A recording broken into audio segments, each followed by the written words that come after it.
came from sharecropping, from segregation, from underfunded schools, from long walks to classrooms that were never meant to prepare Black children for leadership, one-room shacks, and still I became a journalist who stood shoulder to shoulder with the best of our Black leaders and who stood in the White House press room, the first Black journalist to do so. My parents were Willie and Lena Pittman Allison. And as I told you, my father was a sharecropper. His crop was tobacco. My parents were strict, disciplined, and they were unromantic about survival. What they gave me was not ease, it was expectation. Now, our family, we owned our own home, which was very rare for Black families in Logan County at the time. But ownership did not protect us from Jim Crow. Remember when I told you I was born? What year did I say? 1906, right? 1906.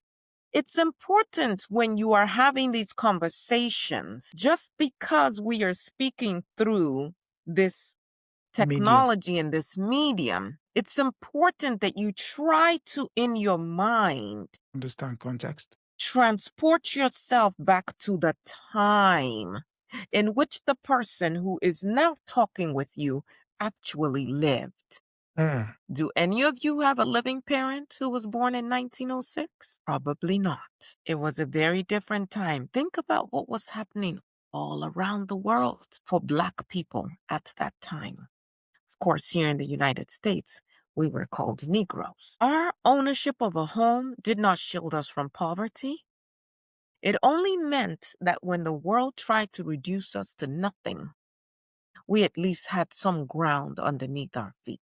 But as a Black girl, I was not taught to dream. I was taught to endure. Life was something you endured.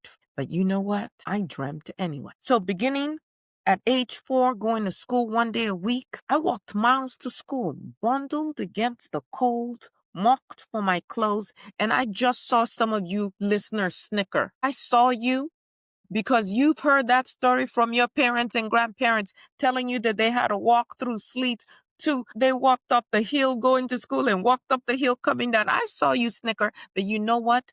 Snicker all you want. Those were hard times.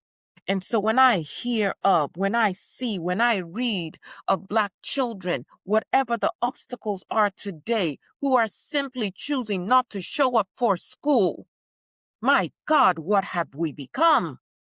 What are we thinking? Where are the parents? Where's the community?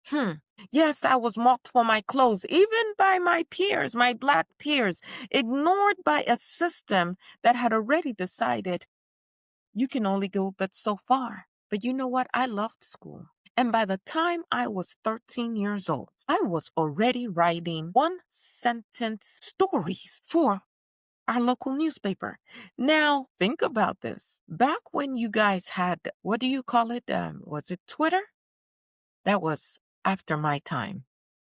Some of you struggled to be able to get across your point in how many characters did they give when they first came out? It was 108.